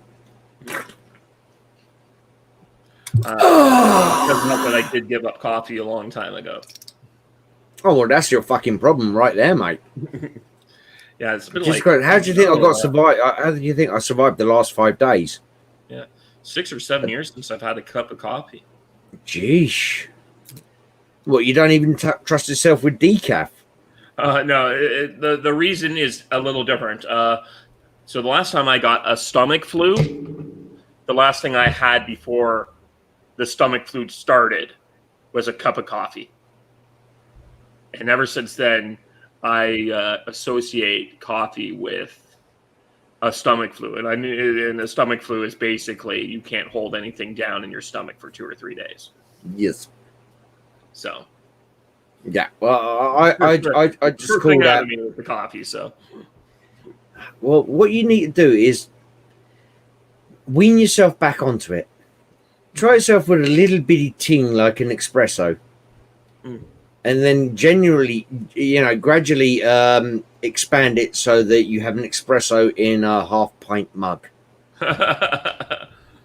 That's what I do. Dude, I've done an entire jar of coffee in 4 days. Yeah. But granted, I've also done 3.5 crates of alcoholic beverage in those same 4.5 days, but that counts as part of my 5 a day. Yeah. Take health advice from the Ork, people. Yeah, gotta love this. In New York, 70% of adults have first dose, and the state is restriction-free. In Ontario, 75% of adults have a first dose, and it's legal to get a haircut, eat in a restaurant, or have a couple friends over. Really? Yeah. See, allegedly over here, it's the Freedom Day or whatever the fuck they're calling it now. Has been pushed back a month, but considering I've been going the whole time because looting and pillaging is classed as essential services. Oh, it keeps the money flowing. It keeps it in circulation. Oh yeah. I've not had any fucking time off really. So where are we up to now? Well, we're about to do my number 3. We're just doing conversation till then. So my number 3 is a movie I don't think a lot of people would have on their list, but I really did love it as a action mystery movie that didn't get a lot of love from the critics. Is the first Jack Reacher movie. Ooh, the issue I have with that is he doesn't fit the character because I read the book first. Yeah. So I haven't read the books. I don't know anything about them. I just like that movie because that I understand he does have it's like a 20-book series or something like that. Mm-hmm. Oh yeah. So, and I did not watch the second one based on I heard that there's only about 15 minutes of worth thing. First 15 minutes is the only thing to watch in the second movie, and it goes downhill. But I remember watching the movie, talking to a friend of mine at the time about it, and we're just we both really enjoyed this particular movie, the action sequences, the mystery, the stuff that was going on. It basically is a top secret agent who, much like in my 5th pick, was just there's just a lot of action and interesting stuff, and it kept me going and guessing until the end of the movie, which is not something that often happens these days. So I really enjoyed that one, and that was kind of my 3rd pick. And sometimes I kind of try to give you picks on movies that are a little different than everyone else's, but I did not enjoy that movie. It was I would say that I would put that in the lower tier of his because Tom Cruise doesn't do a whole lot of bad movies. Jack Reacher is an honorable mention for me. Yeah. But yeah, if I had not read the books for some of the books first, well, considering Jack Reacher's supposed to be 6'4", he's like 6'4", 6'5". Yeah. Tom Cruise is not 5'4", 5'5". An action guy, but it's not a very tall action guy, right? Yeah. But he's a lift guy. Yeah. No, I mean Jack Reacher. That, like I say, that is an honourable mention for me because I actually have both of them on DVD as well, and they are fun movies. But I think part of the problem is it comes across as almost like mission not quite impossible.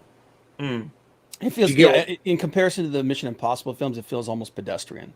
Yeah, it feels like this was like the Jack Reacher's. Both of them actually feel a bit like they were, what you would do in the warm-up takes before you did the Mission Impossible, because we're going to go this level, and then we're going to take it up to 10 for the Mission Impossibles. Yeah, and if he had not done Mission Impossible, the Mission Impossible movies, we might be talking different about these movies. Yeah. Damn right. That's really true. I guess my thing is that, like you said, not every for me, it's not every movie has to be at 10 or 11 to be enjoyable. Mm-hmm. So no, and I enjoyed those movies. Actually, I think I saw both of them at the theater. Like I say, I've got both of them on DVD above my head. You can't see my shelves of DVDs because the Ork cam is facing the way of my throne. But no, they're fun movies. And it was in the first one. It's Robert Duvall, isn't it? Yeah, and when he shows up, it's great fun. No, they are great fun movies. I just, they're like night and day to me. I would have been like, honourable mention, sort of. Not so much night and day. Someone named Johnny Cage, JP7, has just joined. What's up, Johnny? What up, Johnny? Where the fuck have you been, man? Haven't seen you in a little while. He's in the middle of exams and classes. So. Oh shit, dude! What the fuck are you doing watching us right now, man? You should be studying. But no, if you've got time away from studying, then come and hang out. Yeah. Give us your opinions.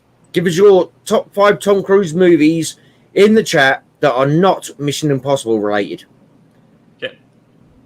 And so what's going back to Comic Bob? What's your number 2? My number 2 is a movie that we already talked about, A Few Good Men. I personally think that is Tom Cruise's best dramatic performance. I think it's. I mean, I know a lot of people will say, like Magnolia, or Born on some the 4th people, of July. Yeah, born on the 4th of July. Valkyrie. Personally, Rain Man. Personally, I thought Rain Man. I thought Rain Man was kind of a boring film. Don't get me wrong. I still think it was a good film, but there are long parts of that movie where I'm just like, okay. But no, Few Good Men, and it's also it's such a great cast, man. I mean, my God, we already went over it. You know, I'm a huge Kiefer Sutherland fan. I love that guy. I'm a huge Bacon fan. Kevin Bacon. Oh, and Kevin as well, and Kevin Bacon as well. But, hey, Jack. Yeah, it's everybody loves Jack. I mean, I don't know anybody that says Jack Nicholson sucks. Yeah, but I could do that now on stream just to get some controversy going. Yeah. But no, I really thought that movie I feel like was the first time he really got his chance to kind of stretch his dramatic muscles a little bit and put his acting chops up there. Yeah, well, Born on the 4th of July was probably the first one, but I think this is the one where I think you could tell he was having fun in this movie. Yeah. You know, and it's such a good story. And for me, like I remember watching that. I actually went to that. This was one of the few movies that I actually went back to the theater to see it a second time. So wow, that is a seal of approval. Yeah, Few Good Men. And Demi Moore was hot in it. Oh yeah. Well, Demi Moore's hot in anything she does. Yeah. I have a movie of hers I just started watching. I got to get back to it. One Hot Crazy Summer. Yep. I remember that. Yeah. I mean, there's a Demi Moore movie I've got to get back to. But I can't tell you what it is. But I'm at this. I've been stuck at the same timestamp for about 8 years now.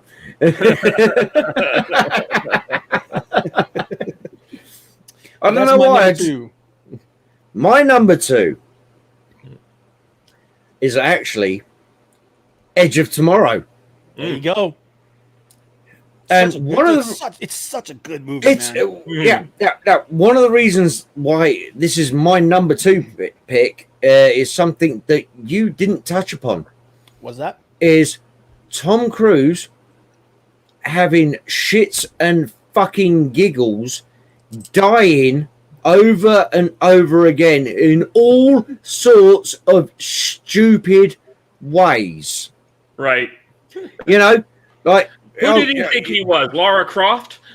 Exactly. You know, he tries to roll under the truck and you just hear this squelch. Yeah. And it's like, oh, damn, recruit's gone. You know, and then suddenly he wakes up again, you know. Wasn't it? There was a couple of them where, like, in the beginning where he just kept trying to run away. Yeah, and they shoot him. They shoot him. Yeah. Yeah, and then there's the training scenes with Emily Blunt where all of a sudden he's like, shit, my leg's broken. She's like, oh, well, you know what's going to happen. He's like, oh, God, no, please, not again. Please, not again. She's like, fuck off. Bang. Yeah. And you just see him wake up every time. You just see him do that. Like that thing where he's like, Yeah. And then eventually at the end, he's just like, God damn it. Yeah. And yeah, exactly. When he's doing all the training and shit, and he's just like, oh, fuck. And he just looks down like that, and she's just like, chonk. Yep. Yeah, it's such a good movie, man. It is so much fun as well because we all want to see Tom Cruise die on screen. Because he's such a smarmy dick at the beginning of that movie. Exactly. Yep. You know, he is the proper PR. Hey guys, I'm not going to do anything but come give your lives in the war effort because look, let's go, team. I look good in a fucking uniform and so can you. Yeah. Come on now, fellas. That's exactly what he is. He's this empty uniform, you know. Yeah, and that's the whole thing about why he gets fucked over in the first place and gets put on the front lines is because he tries to blackmail the general in charge of the invasion because he's like, right. You're going in with the camera crew on, you know, in the first wave. What? No. Yeah. Surely, General, you've made a mistake. We're not going to be doing this. And the General's like, yeah, boy, you are. No, General. Remember, I'm a PR guru. If I was to bring up certain things and the General's like, you know what, fuck it. No, you're going. And he runs out, gets tasered, and he wakes up. And that's the wake up point for the rest of it, is where he's just been tasered after he's trying to blackmail the General. Yep. To the point where they don't recognize him. They don't know his name. They don't know his rank. And they're just like, yeah, shut the fuck up. You've been sent here as a recruit. Get in there now. Isn't the crew that he's in with are all criminals? They never specifically say they're criminals. But Bill Paxton, we haven't even given the shout out to Bill Paxton yet. Yeah. Bill Paxton as their sergeant is awesome. With the most amazing mustache. Yeah, and like I say, when he tries to roll under the truck and he just gets run over, and Paxton's like, "We need another one." Yeah, done. No, that was Starship Troopers. Yeah, I I know. But it's a good movie, man. It's just the way he plays it so well. You know, it's just the way it's what everybody wants to see as much as anything else is him getting beaten to a pulp, fucking losing horrendously, failing, because most Tom Cruise movies, he doesn't fail. Yeah. You know? This is one of the few times, especially in recent years, where he plays an absolute loser. But no, man. Exactly. If you haven't seen it, go watch it. It's such a good movie. Oh, dude. Oh, if you have never seen Edge of Tomorrow, I will ask you quite quietly, what the fuck have you been doing? Because it's great. What's your number 2, man? My number 2, let's just say we got to go into the danger zone for this one. Maverick's not out yet. Top Gun, the original Top Gun, where he makes himself into a superstar. All the stuff that happens with him when they're fighting the Russian airplane and he has to give it to the finger to it. The relationship with Goose. The fact that what's her name? Meg there is the dumpy girl love interest when she'll be the everyone's love interest in the future. It's just I think that's one of his stand-up performances. We've gotten so much stuff out of Top Gun, Danger Zone, all the art. So you stuff. like a bit of homoerotic, yeah? Oh yeah, the homoerotic stuff. The volleyball scene is the volleyball scene. Homoerotic. Singing the love song when they're doing the karaoke scene to whom that bar, right? That whole movie, dude. That whole movie was geared towards like the fighter jets and stuff like that, and Kelly McGillis. That was for the guys. That scene was all for the friggin' all the teenage girls that were in love with Val Kilmer and Tom Cruise. And you also had what's his name who was in Baywatch as well. He wasn't one of the big ones. I'm trying to remember his name. Okay, you're going to make me go to IMDb now. With Goose, of course. Yeah. Anthony Edwards, yep. It was Goose. What's his name? Sorry, I'm a shoot. I think it was. Dude, I forgot Tim Robbins was in that movie. Yeah. Oh, yeah. No, Tim Robbins was his co-pilot after Goose died. No. Tim Robbins was Tim one Robbins of is the Iceman's. Yeah. They got There's so many big names in that. Oh yeah. Yeah. But dude, I forgot Adrian Pasdar was in that movie too. Mm-hmm. The guy who played in remember Heroes? Mm-hmm. He played the senator, I believe. Yeah. The other Petrelli brother. I can't remember his name now. The guy, I always love that scene, like when there's like Nathan. They got him cornered in Heroes, and the guys are just coming over to wipe his mind, and they're like, "You're not going to remember anything this in the morning." And he's like, "Okay," and then boom, sonic boom. He's like, straight up, crap. Yeah. But I mean, fuck me, was it Meg? What? Well, hold on, Meg Ryan, that's it. Meg Ryan, yeah. So Meg Ryan, of course, becomes the love interest, but she's considered the dumpy girlfriend in that group. I know, it's fucking ridiculous. How about this, man? James Tolkien. You remember him? Oh Jesus! He played. He was the captain on the aircraft carrier. Yeah, Right. Michael Ironside. Who was? He was his captain, or he was the instructor. He was one of the other. flight Yeah, instructors. with Tom Skerritt. Yeah, he was the other. Yeah. He was the other instructor. Yeah. But James Tolkien was also. Remember, he was also was a Principal Skinner in Back to the Future. Dude, that guy was awesome. And he was in Masters of the Universe. I was about to say that. Yep. He was in Masters of the Universe. He was in God. What was the? He was in a bunch. He's one of those guys that's in like everything. Yeah, right? he's. You look at his. Well, I'm not getting it up. But yeah. Remember we were talking about Michael Dudikoff? He had that series Cobra. Yep. Yeah. That TV series Cobra. Remember we were talking about Michael Dudikoff a while back, Kev? He was. Yeah, I love American Ninja. James Tolkien was in that movie, in that series with him. He was like his boss. Was he? Yeah. Yep. Shit, yeah, dude. It's god dang, that dude's in everything. Yep. I need YouTube, sort your shit out. Let me find everything for free on it. Because damn. The fucking backlog is real, folks. Top Gun. That's a good number 2, man. Top Gun. Yep. That is Top a good Gun, number 2. Top Gun is actually not on my list because it's actually not one of my top 5 favorite movies. It's an honorable mention for me. Yeah, I figured as much, but I for me, it's a great movie, and It's I probably his remember biggest showing movie. a few friends of it a few years ago, and they're like, "So that's where Danger Zone came from," because they were all Arthur fans. Yeah. But I mean, and it's definitely his biggest movie ever. Mm-hmm. Yeah, I would have to say that. You could say Mission Impossible, but I think No, we can't say Mission Impossible because that's the one that's. Yeah. Well, I'm saying that Nick's of from all this his chat. biggest movies, but Of all his movies, yeah. yeah.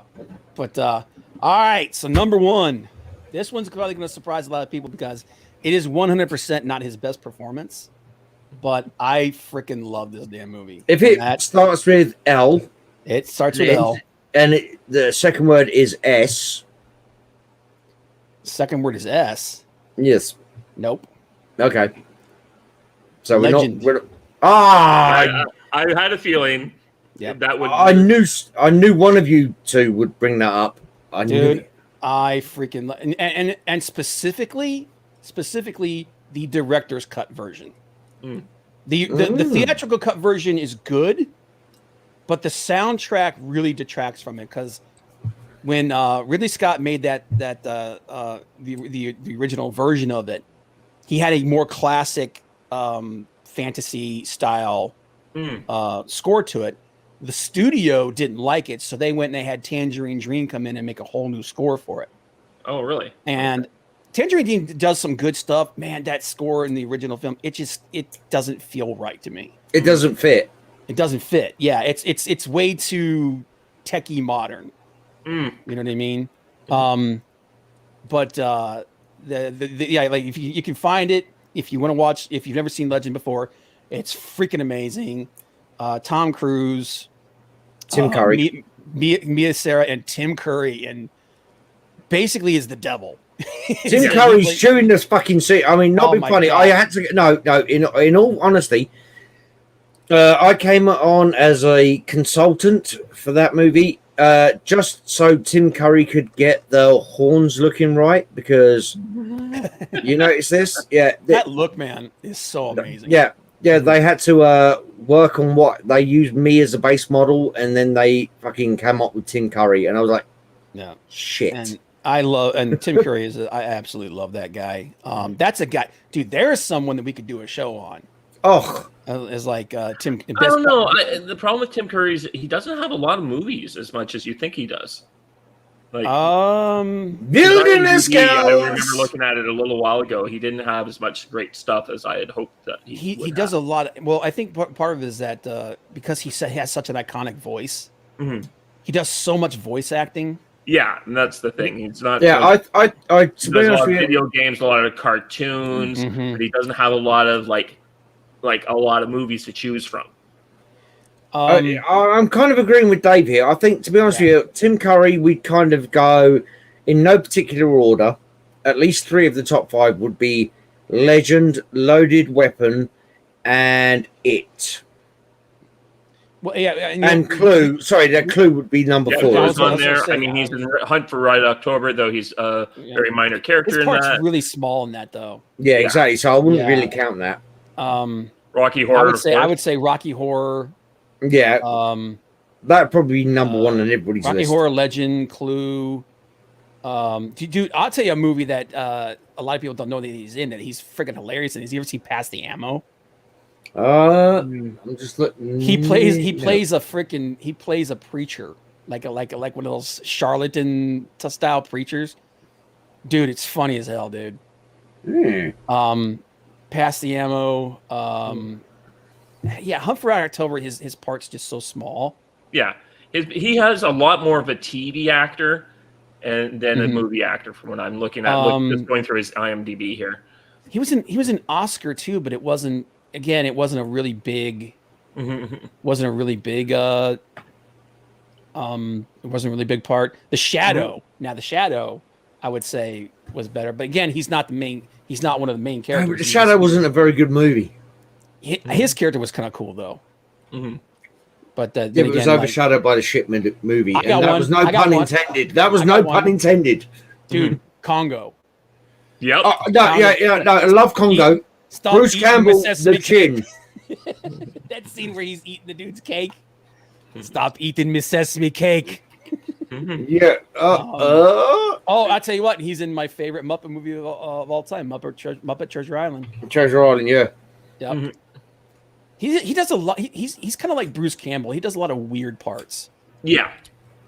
That's because he doesn't give a fuck. He'll do what's fun for him. Yeah. But if we were to do something like that, we would probably have to do his best performances because, like he said, he does a lot of television and like miniseries and stuff. Yeah. And that's a lot of research because, you know what I mean? You got to watch these shows and shit like that. And I would have to go off of memory on that. Yeah. Well, I'm going off of memory and half of fucking Tom's because I just spent fucking 45 hours live streaming E3 over the last 4 fucking days. I'm surprised you have a brain left. I don't, but I've got a big brown stain on the seat. Yeah, but for anybody that hasn't seen Legend, my God, what are you waiting for? It's one of the greatest fantasy movies of all time. It's basically it's a very simple story. It's just basically good versus evil. Yeah. It's the typical. It's almost Peter Panish, but much darker. Mia Sara is the innocent that gets corrupted. Tom Cruise is the simple like almost forest child hero who comes to confront the great darkness, which is basically Tim Curry. His character's name is Darkness. Yeah, exactly. They didn't fucking piss about with it. They just named it like it was. Yeah. And it's got some of the best puppeteering you're ever going to see. Meg Muckbone's still creepy as hell. But Tim Curry's look as Darkness, man, there's a reason why they still make statues and toys based off of that character. That character's look is iconic. It's amazing. One of my favorite, Bart Sears, about 6 or 7 years ago, they did these Hollywood covers for DC. And the character Sinestro was done up as Darkness. And it was so freaking cool. It's awesome. But this movie, I remember I was a kid and I went and saw this movie in the theaters. I think my sister took me to see it. And because it came out in 1985, I was 12 years old. And I saw this Don't movie. give your age away there, bait. Yeah, well, I don't care. But yeah, and there's some guest stars in this series, the show that people would recognize, especially if you like Star Trek, Trekkie. Robert Picardo, talking about Meg Muckbones. He's the guy who did the physical acting for Meg Muckbones. Yeah. He played. If you're a Star Trek fan, he played the Doctor, the hologram Doctor on Voyager. Right. But, it's one of those iconic movies, and it's my favorite Tom Cruise movie of all time. Okay. That and Mia Sara is crazy hot in it. There's no argument on that one. Dude, the scene where she's like dancing with that dark dress, the demon in the dark dress, and then she becomes it. That's awesome. Okay, right. You mentioned that one more time. I'm going to have to go away for about 2 minutes and 30 seconds. Okay. And I tell you what, that you think about the fact that was made in 1985, man. That prosthetic that they put Tim Curry in looks so freaking good, man. This is what pisses me off about modern movies today. Is they just go, oh, we'll use a computer. I mean, just look at fucking Farscape, the show. Yeah. Mm-hmm. You know, that was fucking Henson production. They had to cut it. They cancelled it after 4 seasons because it was costing them $1 million plus a episode because they were doing everything practical.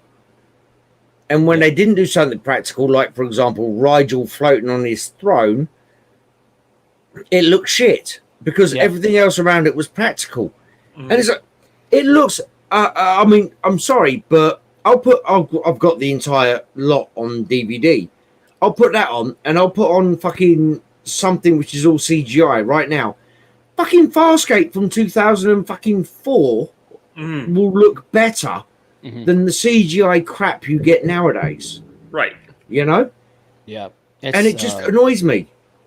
Yeah, but that look he had, man. Like I said, there's a reason why they still make toys and busts and and statues he is darkness. the devil. He looks so good, man. But that's my number one. Okay, your number one, Kev. Okay, right. My number one, excuse me, let me just take a swig of alcohol for the alcoholic orc.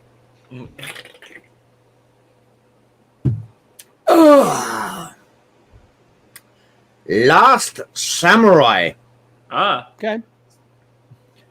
Now, the reason I picked this... I was tempted, but I switched it out for a Few Good Men. All right. The reason I... Oh, so we know you're number one.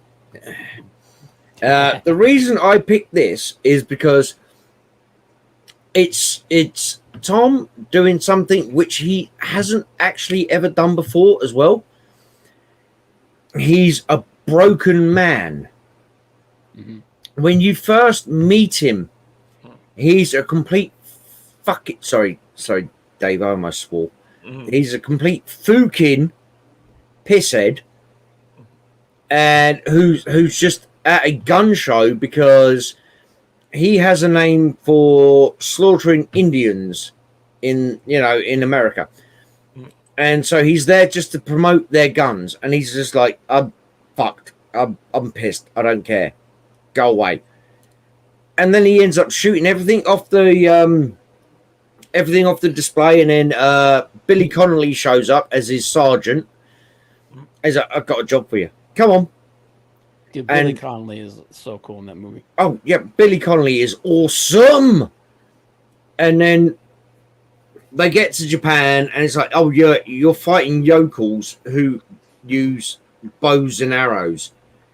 Now, the only reason bows and arrows have ever been surpassed by the bullet, the muskets, shall we say, at that time period, is because you can train somebody to use a musket in 6 weeks. It takes 6 years to train somebody with an arrow, a bow and arrow. A bow and arrow is longer range and much better penetration and, more accurate.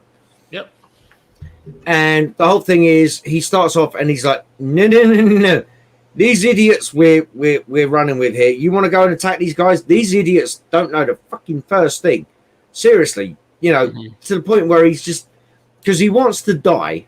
He doesn't care. He wants to die. But he doesn't want them to die. No, exactly. And he stands there. He's like, right, I'm going to prove to you that these guys are not ready. And he stands in front of somebody. He stands in front of one of their random recruits and says, shoot me. Yep. Come on. Shoot me. Shoot me. And then he pulls his gun, shoots the hat off the guy, and the guy's panicking his ass off. And he's like, come on, shoot me. What the fuck are you doing? And the guy still can't get within fucking 6 foot of him. Sorry for the swearing. Yeah. Yep. But and that just shows he doesn't care about himself, and B, he cares about the people he's supposed to lead because they're not ready. He knows they're going to get slaughtered. Yeah, because he's like, they're like, oh, it's it's a modern rifle versus bow and arrow. He's like, you're talking about a group of people, a society of people who are just literally bred, like, Yeah, they train from birth. Study from birth to study warfare. He's like, exactly. He's like, and you think that this bunch of idiots with a couple with rifles with a couple of days of training are going to be able to stop that? You're out of your mind. Yeah. And then one of the things I love about this movie as well is his inability to accept somebody else's culture. Because, after the whole debacle where the regiments, which he said are not ready, get slaughtered because he told them they're not ready, and he gets captured, and the general, who used to be samurai, became general, and they get he does seppuku, and they cut his head off. He holds that in his mind as they just executed the guy because he doesn't understand the culture. And it's one of the things I like about it is his coming to understand there is more than one culture in the world. Yeah. And there are worse things than dying. Exactly. And yes, the action scenes are great. And we all know Tom can do a great action scene. He is bloody good at what he does. Not going to knock it. Not going to knock him for that. But it's what really sold it for me was that scene where he's in. I think it's the night time. I think he's in like the Blossom Park or something, and the three Ronin come at him, and he just looks at them, and he's just like everything that they've been trying to teach him in the village for the last 9 months or whatever it is, just comes to him in that instant. Yeah, and he just literally takes that deep breath, and he's just like, and he accepts the fact that he's going to die, but he's going to do what he can before he dies, and he fucking whoops their asses in, like, they do like 2 replays of it, the one replay which he's picturing and the real replay, and it's just like, shit, maybe these people are onto something, and he starts to accept, and it's his acceptance of the culture as well. Yeah, to the point where by the end of the movie he's like, no, I'm not going to tell you the emperor of everything. I'm not going to tell you how he lived, tell you how he died. I'm going to tell you how he lived. Yeah. Yep. Because he lived by a code, and I understand that code now, and I've accepted that code because I can see the benefits of it. So it's the whole progression from, a wasted little ass. I mean, for fuck's sake, after his, capture, the next 5 minutes is just him screaming for Saki because he has voices in his head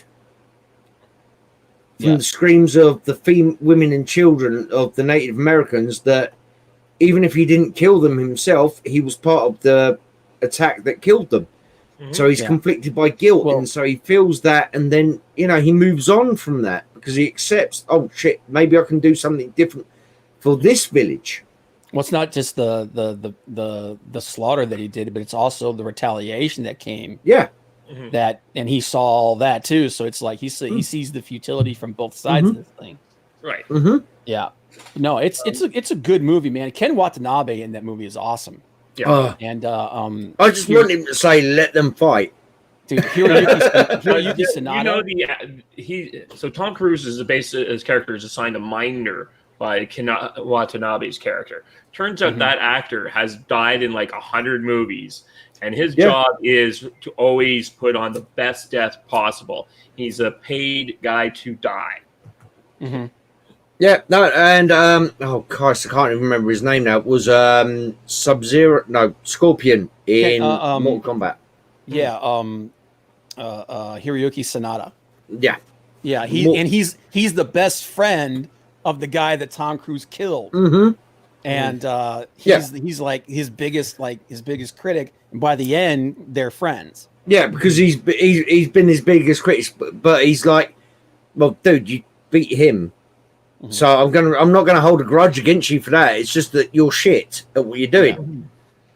It's to the like, point where he's like, why are you alive when my friend's dead? Yeah, to the point where the family of the guy Tom Cruise killed, they give him the guy's armor because they're like, you know what? You've actually reached a point where we think you deserve, you're worthy of wearing this. And it's the whole, never mind, like I say, the great action sequences, but it's the acceptance of other people's cultures and the way he, he's, the way he kind of resisted it. Forgive me, Bob. Yeah. He's a dumb American idiot who can't understand that there are other cultures other than America out there. Yeah. What? That sounds outrageous. Yeah. It's crazy to think. Yeah, I know. I'm speaking heresy, but America is not the correct way to go about everything. And when you start off, he has the American mindset of the times. And then he starts to understand that, shit, these guys do all this, but they also protect, they fucking feed, they do all this other stuff. Shit, these guys are actually cool. To the point where they have the puppet show where Watanabe is fucking being the biggest joke of the whole show, and all the kids are laughing. And then, yes, you get the amazing action scene where all the ninjas come in, the assassins come in and try and take him out as well. But it's just, the action's great, the message is great. I was just going to say it's a rip-off of the much better scene in Shogun miniseries. But speaking of mental oriental, shall we say, style movies, if you have not seen 13 Assassins yet, wow, have you seen that, Bob? Long time ago. Oh, dude, go rewatch it. Dave, have you ever seen it? I don't think so. Okay, mate, this is one of the most awesome. The last fight scene is literally 45 minutes long. Is that the one? Is that the one where the final fight scene is like that real long cut? There is a couple of real long cuts in it, but it is right. 13 Assassins. If you've never watched it, I have special edition version. It's of course I do, because if I like something, I will support it. I prefer to watch something first to know that my money's going to a good cause. But no, if you haven't seen it, it's subtitled. But 13 Assassins. Oh my god, dude! The scene where the lady with like no arms and no legs is like, they bring her in, and she writes with like the stump of one of her arms. Yeah, because she is the she's the wife. Yeah, she's the wife of the guy. Yeah, she's the wife that this sadistic bastard fucking, and he done that to her just to, and she's literally like, she writes in perfect calligraphy, by the way, "Kill me." Yeah. Well, she writes. She asked him to kill the man that. And then that's when he gets a group of guys together, and it's crazy. It's the interesting thing about that movie. You know, that wasn't written by. It was written by. God dang it! I'm trying to remember. No, you're not. You're trying to IMDb it. No, well, I'm looking at it I can now. see your reflections in there. I can see the reflection in the glasses. I'm trying to find the guy's name. He did another movie. Did he do? Oh, that's right. He did do 47 Ronin. Yeah. Yeah, the same guy who did 47 Ronin did this. I couldn't remember. And it's pretty much a copy and paste, but 47 Ronin was Keanu Reeves with special effects and gods and, mythical creatures, whereas 13 Assassins is just like, it's fuck nuts. that. I'm just hiring these people. Well, not even hiring these people. I'm giving these people the option to join me. And we're going to take on fucking 300 fucking elite guard. Yeah. And fuck you all. The guy who wrote it, he was like really famous for writing a bunch of old samurai films back in the 60s. So it was cool that they got an old school guy to do that. But no, if you've never watched it, sorry, gone off on a tangent slightly from Last Samurai, but no, 13 Assassins.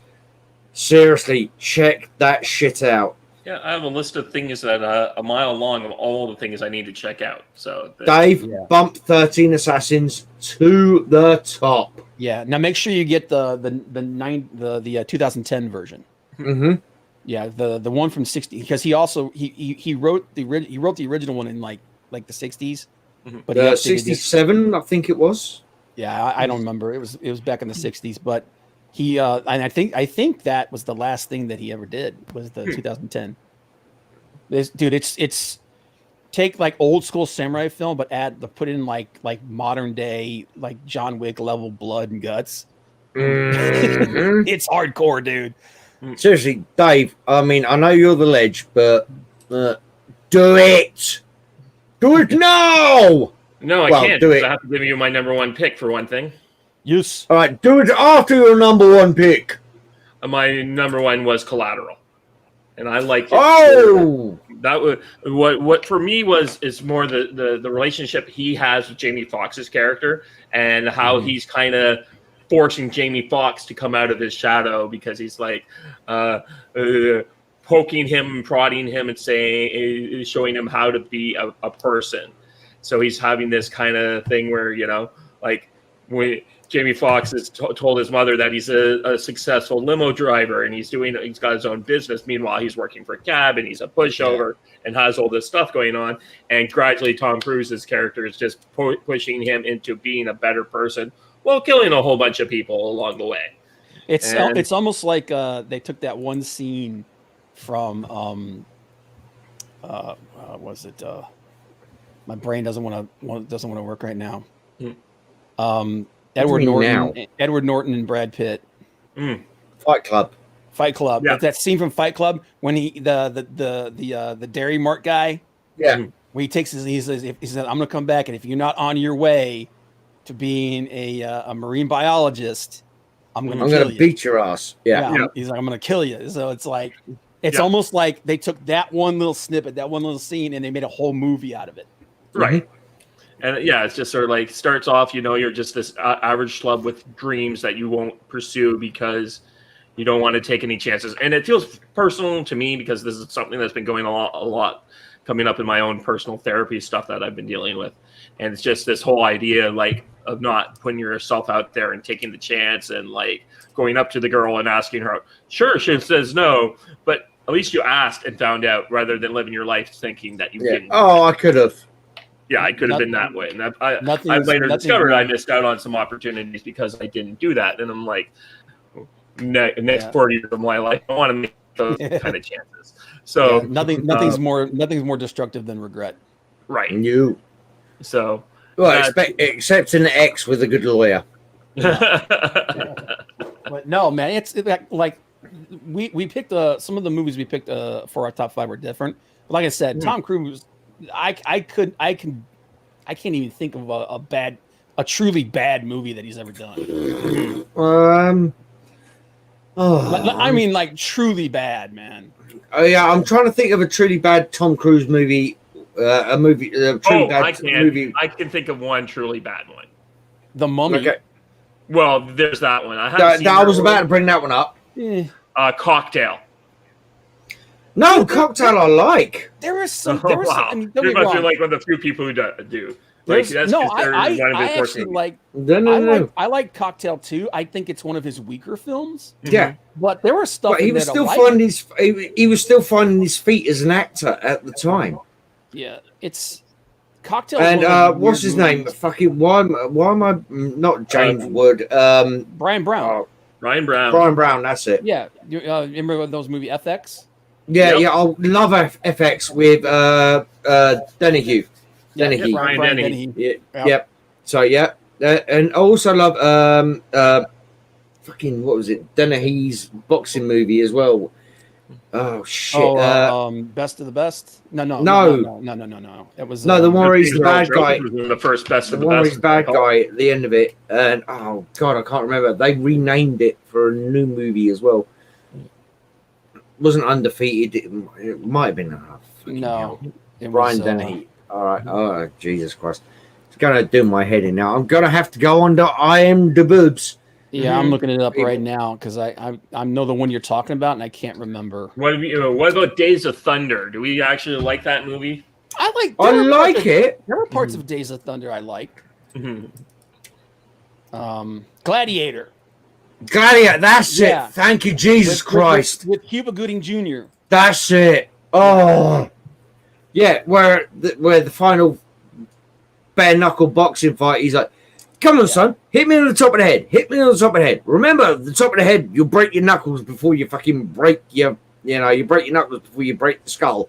Yeah. Come on, hit me on the top of the head." Oh, yeah, Gladiator, because they redid Gladiator a few years ago with was it Venom? Oh, Jesus Christ! Why am I fucking blanking on the name? Because you're drunk and you don't remember things. Warrior? You talking about Warrior? Warrior. Sorry, Warrior Tom with Hardy? Tom Hardy. Yeah, Tom Hardy. That's it. Yeah. Interesting fact to bring this back to like kind of a 7 degrees of separation here. 7 degrees of Tom Cruise. The main character from Gladiator, the white guy, Tommy whatever, he was also in A Few Good Men. Mm. Mm-hmm. He was one of the two. He was one of the 2 Marines that were on trial. Mm. So bringing it back around. Oh yeah. See, folks, this is all linked.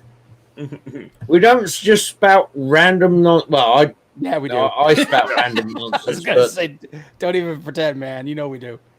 Mm-hmm. Dude, if you've ever watched one of my live shows, you know yes, I do.